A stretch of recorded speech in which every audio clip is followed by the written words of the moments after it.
So I recently attended the London Card Show, and for me, it was, I believe, the third time vending at the show. And I just wanted to maybe share some tips around about how to kind of vend at the shows, maybe just make your life a little bit easier for those who, I guess, haven't vended at a show before, or for those who have done so and maybe are just looking at ways of kind of streamlining or optimizing and making their experience generally as a vendor at one of these card shows a little bit better. So yeah, as I mentioned, I attended the show last weekend, and I had a great weekend overall. I did really well in terms of my sales. Managed to also pick up a few things for the personal collection and some other things. Picked up some cards to grade, and just generally had a great time meeting a lot of people. And genuinely had a great experience over the weekend. And there were certainly some things that I did to prepare in advance of the show to enable this to happen. And so this video might be a little bit all over the place and not as structured as I'd like. However, I'm just going to give some general, as I said, some general tips and thoughts to help things go as smoothly as possible. So first things first, the certainly very obvious one is to ensure that you're planning in advance. And I imagine that if you do have a table at a show, that you have absolutely done that and been following that, just because these shows are usually quite busy and they sell out pretty damn quickly. Like the tickets for the next London Card Show sold out within 15 minutes, I believe, of the tickets being released, which is just insane to think about. There's certainly one show that's significant increase in popularity. But beyond just like being aware that you're going to the show, like what else can you do to kind of prepare in advance and make sure you're making the most of the weekend? First thing would be I'd kind of focus on would be socials. So if you are attending a show and you don't already have some kind of presence on Instagram, YouTube, Discord, that kind of thing, like especially Instagram, make sure you have that. And you if you haven't already, as I said, just create an Instagram account. That's the best thing you can do if you don't already have that. I'm assuming you already have an Instagram account. So what I would do is maybe send a few messages, stories, even if you wanted to post a couple of things just to say, hey, I'll be attending the show. It's likely that the people who are organizing the show will maybe retweet you and get you some more traction there and get you some more views there. And just make sure that people know you're going, because those who do follow you, they might not necessarily be looking out for you on the day, but if you kind of just keep reiterating the point that you're going to be there, they'll potentially, when they show up, they'll certainly, if they come across you, I'm sure that's going to be easier if you're putting yourself out there a bit more. And one like kind of nice way of doing it is just to say, hey guys, I'm going to be at the show. Make sure you come and say hi. Happy to have a chat. Can also have lots of cool stuff for sale. Sorry, even. But yeah, just make sure people know you're going, I guess, is the main thing. And if you are aware of other people who are going, I would certainly say kind of like reach out, see what people are doing. I know for certain shows, people are traveling a long way. So if you're doing that, maybe there's people, friends that you could potentially share with, accommodation, travel, that kind of thing. If you wanted to drive, for example. But generally, just having friends thereabouts. Certainly good just for camaraderie, that kind of thing. But also for me personally, it's a great opportunity to trade just because everything's in person, and whether that's between people that you've been speaking to for a while or just people that are going to the show, is kind of irrelevant. But regardless, you're going to an in-person event, and the majority of the times you're interacting with these people, with the friends that you have on Instagram or any other social media platform is obviously online, and you're not going to get the opportunity to spend time and interact with them in person. So it's a great place and a great time to certainly build relationships with people. And I know people are going to be like, oh yeah, well, what difference does it make? But it's easy to just kind of stay in your shell a little bit and, just keep yourself to yourself. And if that's what you want to do, then that's totally fine. But you're going to have a much better time interacting with people. And, if you're able to put things to plan, plan maybe some time in the evening to spend time with people, you're going to have a much better time of it than just maybe keeping yourself to yourself a little bit and just kind of do things on your own. Second thing would be kind of ensuring that you're as part of your socials is kind of your branding and your business, that kind of thing. So like posters, make sure you are carrying a lot of business cards, just so that anytime anyone purchases anything, make sure you send them a business card, just so they know when they get home, they post anything on Instagram, for example, that they are posting you as well alongside that. And if you just anything that can obviously draw people in and kind of build your brand and just show off your brand, who you are. If you've got like a custom logo, for example, make sure you're showing that off wherever you can, placing that wherever you can, whether it's like a poster in the background or, as I said, just on the business cards. And at the same time, often people are just going to come past. I would often just leave a stack of business cards on the edge of a table and say, hey, feel free to check that out. Check out my website, check out my eBay, check out my YouTube even, for example. So it's always nice just to get those going. The thing with business cards is they are not ridiculously cheap, but they're not relatively too expensive per card. And when you're talking about like ROI on something like 2 or 3 or 4 cent piece of cardboard that you put in an order or show or pass out at a card show, it's really a no-brainer at that point. Third thing would be inventory, layout, that kind of thing. So first things first, don't take too much. You're going to be very tempted, and I certainly suffered that of taking too much. Take what you certainly do want to sell. Don't be tempted to take things like, I'm not really looking to sell, but if I get a really good offer, then I should take it. Like, you're just going to end up taking too much, and you're going to end up bringing back too much, and it's all just going to be more of a faff and a hassle. So I wouldn't say be super duper selective, but take things you really are looking to get rid of, because what you want to do is take advantage of obviously the fact that it's in person and price things to sell. Just because people are a lot happier to buy in person than they are online. Of course, it's just a lot easier. You can see the card, you know who you're dealing with, and things are generally just a lot easier there. So when you're considering what you're taking, just be careful in that you're just taking everything that you have for the sake of it, all the inventory you have, rather than things that potentially you're looking to sell more than others, or things that are potentially going to sell more. So for example, one thing that I always kind of focus on taking are like, obviously, like Pikachu cards, Charizard cards, that kind of thing, that just every random person who's going to come and they're going to take a look at that and certainly feign interest, or not feign interest, sorry, show interest even. That's the opposite of what I wanted to say.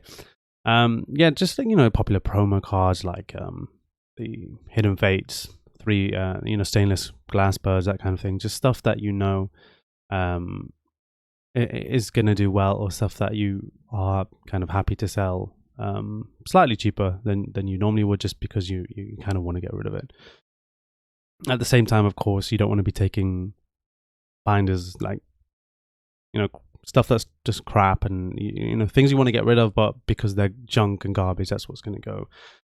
There's a point where, you're getting a big mixture of people. You're getting a lot of obviously getting a lot of hardcore collectors, but then you're also getting a lot of families and children, and they're just interested in getting the nice, cute, shiny card that they want. They're not necessarily looking for first edition PSA 10s. They're looking for stuff that looks fun and cool and shiny, as I said. So be responsible, I guess, is my point. Don't take too much and burden yourself taking half your inventory that you have on eBay over. Rather just, be a bit smarter with what you take. And then finally, just ensure that you have your kind of tech, your setup. By that, I don't necessarily mean anything other than for example, you have some kind of electronic card reader for those. So for example, for me, in the UK, I have a Square terminal, and that charges roughly 2% plus a 30p transaction fee. And it might actually, I believe that's the case, or 1.7%. And then a small transaction fee, but I make sure to take that just because it allows anyone to pay, contactless, chip and pin. That's the most important thing. So if you don't have one of those, certainly invest in that, because it's certainly better, at least in my opinion, to do transactions via. People will be paying credit card, I imagine, most of the time, if they're not paying cash. And you'd rather do that than you would, via, it's not like anything wrong with PayPal or any of those other tools. They're basically the same thing, right? But something like a Square terminal where it just has that kind of more, I guess, a more business-like feel to it. You've got a proper card terminal, just as you would use yourself when you would go and shop at any kind of big retail or proper store, right? And at the same time, also make sure you are taking some cash. I don't mean like take stacks and stacks of cash like you're Pablo Escobar. More that, so what I did was I took a large amount of change. Just in that people will be paying for cash immediately. If you're umming and ahhing about like $1 here and $2 there, like if someone's paying $7, like if they give you a 10, obviously you just need to make sure you can give them enough change. You don't need to be carrying around hundreds of notes.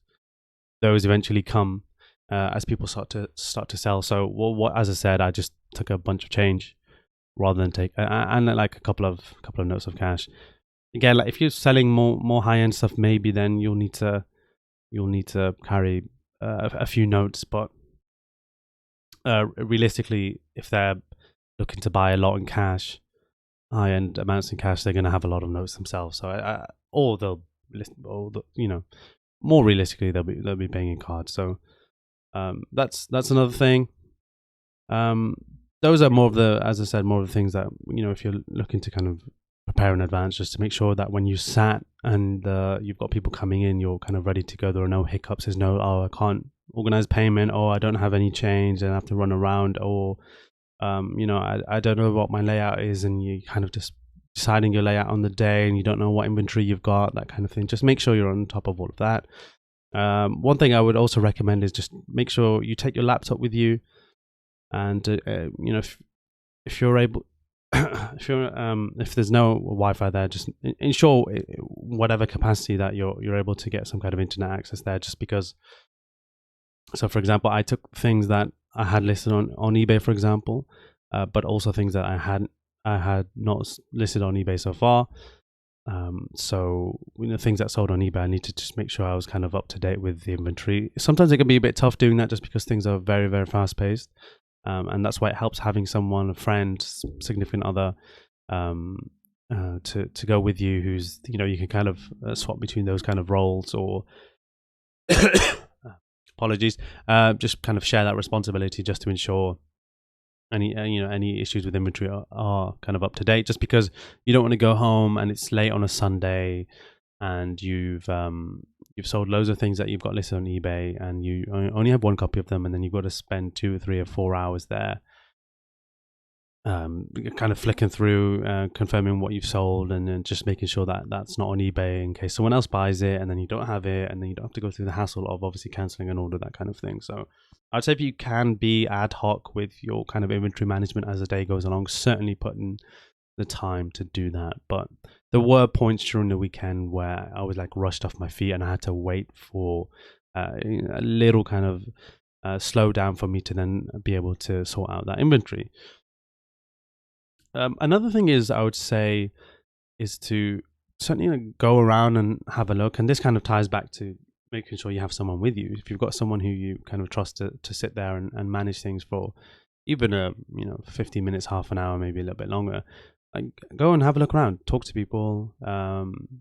You'll see the same people over and over again, realistically. So make sure you're building those relationships with people. Walk around, talk to people, see what other people are selling. And if you're there also, I know a lot of people are only there to sell, which is totally fine. But if you're also there to purchase and trade, that kind of thing, that's it's maybe not the best time to kind of walk around when it's super duper busy, because obviously people you should be dealing with your business then. But I guess when there's lulls and lapses and things do slow down a little bit, make sure you are kind of walking around and seeing what people are doing. If you get there super early as well, and you're set up and you're ready to go, and you and your friend or your significant other just sat there waiting for the doors to open, I would certainly say even at that point it's probably a good time to as long as you are fully prepared, obviously, to walk around and make sure you're checking out what people are doing. I like to trade at events just because it's just a lot easier than doing it over the internet. So for me, that's a good time to walk around. Not that I ever get there early; it's usually later in the day, but just to walk around and see if there's anything that I'm interested in purchasing, and then talk about obviously potential trades, cash, whatever it might be. But certainly think, even if you're just going around and talking to people, just to show your face and make sure people see you and kind of recognize you and put a face to your logo and your brand, that kind of thing. So it was a nice thing, because the next show you'll be there, someone will come up to you and say, hey, do you remember me from the previous show? Or hey, I saw you online, and I've got a table today, or I've come to the show because I saw you post on Instagram that you were going, and then I checked out the show and I thought it'd be a great idea. So whatever opportunity you get to kind of, I guess, meet people and kind of expand your connections, that kind of thing, make sure you are certainly taking advantage of that, because there's just no better way of doing that than meeting people in person and having a chat and maybe grabbing some food together, that kind of thing. You certainly can't beat that level of interaction. Another thing, maybe not so much in one's power, is to select a table usually away from corners. It's usually the far end and the corners that usually suffer the most. I mean, if you're facing like away from, if you're on the edge, at the edge of the room, facing like the wall, or facing away from like the remainder, obviously, of the tables, you're gonna have a tough time, because even myself, I'm guilty of kind of walking through the tables. I get towards the end and I'm like, there'll be nothing there, and I might look, but if I look, it's probably not going to be as in depth as I want. And it's like, okay, just naturally, I'm getting towards the end. I'll just quickly turn back and head back. So ideally, you get. It's obviously certainly a very obvious thing to do, but just check in case you do have some influence with that. You want a table that's close to the entrance is the ideal place, and as close to the entrance as you can potentially get. It's if you're in the middle, close to the entrance, that kind of thing, you are just going to get enough footfall and enough traffic to keep you busy for the day. And so, talking a little bit more now in I mentioned inventory before, and just making sure you're aware of what you have and the layout of the table, for example. But in terms of the actual content of your inventory, as I also kind of referred to taking things that you want to sell. That's kind of obtuse way of putting it, but things that you're like really looking to kind of sell, maybe inventory that you've had for a while and that you're happy to kind of sell cheap. As I mentioned, there's a lot of people who just like looking at getting cool things and not necessarily big collectors, family people, young children, just wanting to pick up a cool PSA 8 Charizard card just because it's Charizard and it looks cool, and they're not necessarily huge collectors or anything like that. But when you talk about when it comes to that inventory, I would suggest pricing a little bit higher than what you're willing to sell, just to give you some room for negotiation. Sometimes it can obviously backfire in that people are like, bloody hell, that's quite expensive. But as long as you're not unreasonable with like that kind of margin, just because I find that people are always looking to haggle and lowball, and if you just kind of price a little bit higher than what you're happy to sell, just gives immediately they come in and offer you something and you're happy to just accept it, rather than having to negotiate and say, well, this is my asking price, that kind of thing.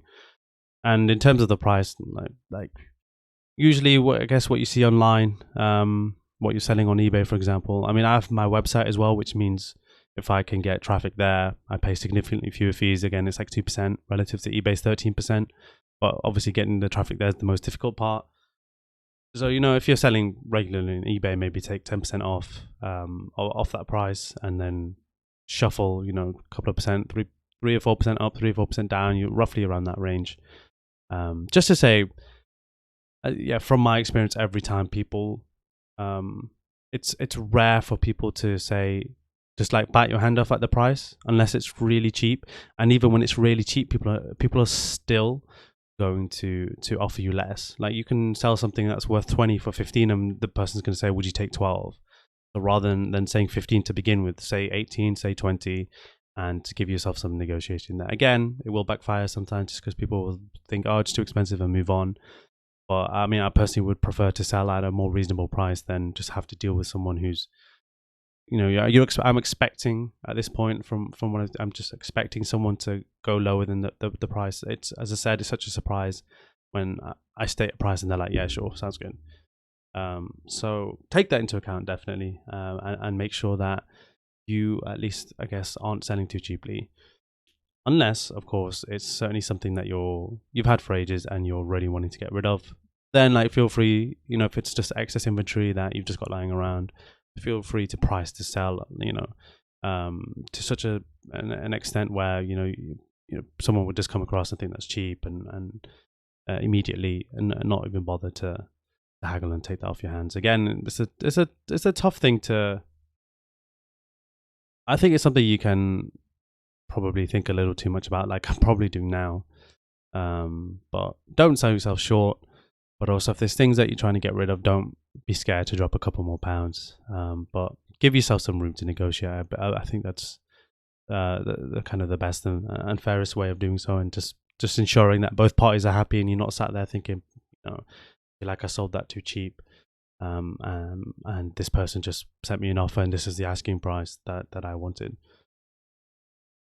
Alongside that, with obviously a little bit on the pricing, I would also recommend, if obviously you're looking at buying things. If you're not, then this is completely irrelevant. But bringing things to trade, just because.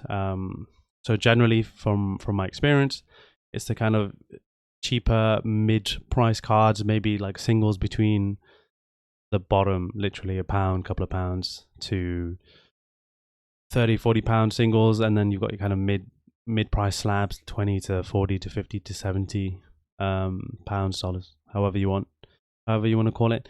That's the stuff that sells the best, and generally things that are more expensive don't seem to sell as well. And you're basically waiting for the right buyer to come and say, here's the exact card that I wanted at $300 or $400, rather than bringing items that are kind of mid-priced. That makes people think, maybe if they weren't looking for it, but they might think, hey, this is reasonably priced, it's only like a $10 card, so maybe I'll pick this up. And usually I find the best way of doing this is just bring like the cardboard boxes, with the dividers, and put your graded cards in there. I'm guilty of being too lazy to price cards. You probably are better off pricing cards, just because it kind of gives you a starting point. But I'm like reasonably well attuned to how I've priced things on eBay, for example, and generally I'm pretty good with numbers, so I know how things are priced generally. I might not have the most inventory, and maybe that helps me to that extent, but the best thing you can do is price the cards, especially the graded cards, just because as I said, it gives you kind of an immediate negotiating point, and it's going to help for those buyers who just maybe don't want to negotiate to any extent. They won't even ask for a price. If they don't see the price, they'll just look at the card and walk on. So that's a piece of advice I should probably follow myself. Certainly, I just get a little bit lazy when it comes to that kind of thing. And alongside that, I'd say just bring binders full of single cards. They're just that kind of few pounds, few dollars to like $20, $25, $30. Single cards like that just seem to do fantastically well. The majority of my sales come from that, not even mid-priced kind of $20 to $50, $60 graded cards, and maybe that's a consequence of me being in the UK, and just that there's kind of less money in the market, and there's just not enough as much buying power as there is across the Atlantic. But genuinely, just single cards do fantastically well. I think it just attracts people. If you've got a few binders and you just open them and show them off, it will attract a lot of people. People will flick through binders, and at that point they might end up just buying stuff that they had no interest or thought about buying beforehand, but it kind of looks cool, and they've just come across it by looking at the binder. It keeps them at the table, just looking a little bit longer. Same thing, obviously, when they're kind of cycling through boxes of graded cards, but then just gets a little bit of attention to the table. And I think it's just a good way of showing things off. Thing is, like, I'll put my graded cards in the boxes, and obviously you'll have to flick through what's there, but at the same time I'll certainly have 3 or 4 binders, and I'll just open them up, and I'll kind of find the nicest page in there and show that off, and make sure that's visible for anyone who's walking past, just to kind of attract them and get them in to look at that. So I would recommend putting the graded cards in the boxes to let people flick through if they're interested in graded cards. Sealed product, kind of just place it all together on one side. But with the singles, try to put them in binders, show them off as much as you can, and putting in the binders allows you to do that. And then basically you're just going to have people coming in, flicking through, picking 2, 3, 4 cards. And then they're just spending time on your table. Maybe from then they're going to look at other things because they're like, oh, I didn't realize I could find these cool cards at the table. Maybe I'll look elsewhere on that table and see what else they've got. And generally that's probably the main thing.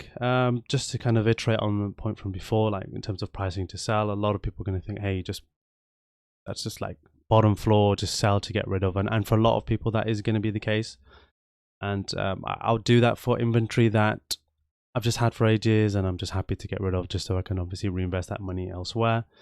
And when you're doing that, just consider the fact that, if you're hesitant to kind of drop a couple more pounds just to get rid of stuff, just think that, don't forget, you're not dealing with eBay fees. You're not dealing with the postage as well, of course, being a big hassle. You're not just dealing with any of the issues that come with trading online, on eBay, on Instagram, and you're try to be, I guess, a little bit flexible when you're dealing with people in person, just because, again, you need to consider that you're not having to deal with that headache, and that's certainly worth something. However much that is worth, obviously, is up for you to decide. But certainly take that into account when, like, someone's, if a customer's, it can be frustrating when you've set a price and it's like £60 for something, and they're like, oh, would you do 59 or would you do 58? And in your head, you're like, it's, just pay the extra £1, but I think a lot of the time, if something you really want to get rid of, just think, hey, this is going to save me a lot of headache. Then, taking it home and then trying to sell it for 70 on eBay and then having to deal with the postage and everything else, the time and that takes. And then also you don't want to be taking too much back home with you as well. So as I said, the video is a little bit all over the place, but I hope there was something in here that was quite useful for yourself if you are interested in, or you are certainly going to be vending or at a card show or some kind of Pokemon convention, trading card convention anytime soon. And last thing, I'll just say, make sure you enjoy yourself. Just have fun. Make sure you are meeting new people and talk to people around you. Make sure you're meeting your friends and contact your friends before the people that you do know online before you go. It's just a nice thing to kind of meet relatively passionate people, people who are passionate about similar things that you are in person, and it's a lot nicer than just messaging people online. Of course, that's quite an obvious thing to say, but it's a weekend every few months. Take advantage of it. Don't hold back, and don't sit there and be nervous and not reach out to people. Like, if everyone sat there thinking the same thing, quiet, not wanting to talk to anyone, then if everyone's thinking the same thing, so just be that person, maybe, to go and reach out and talk to someone, even if you're not maybe so comfortable doing so. But sometimes it can be a little bit tough and daunting, but like, you're all there for the same reason. You're all there because you're passionate about the hobby and Pokemon, and don't kind of let anything get in the way of you sharing that passion. So yeah, that'd be my main point. It's nice, obviously, making money from the event and doing well fiscally and financially. That's obviously nice as well. But if you think more long term, just building those relationships is always gonna help as well. So just to say thank you for checking out the video. If you did enjoy it, make sure you leave a like, and if you are not subscribed already, please do so. And I'll catch you on the next one.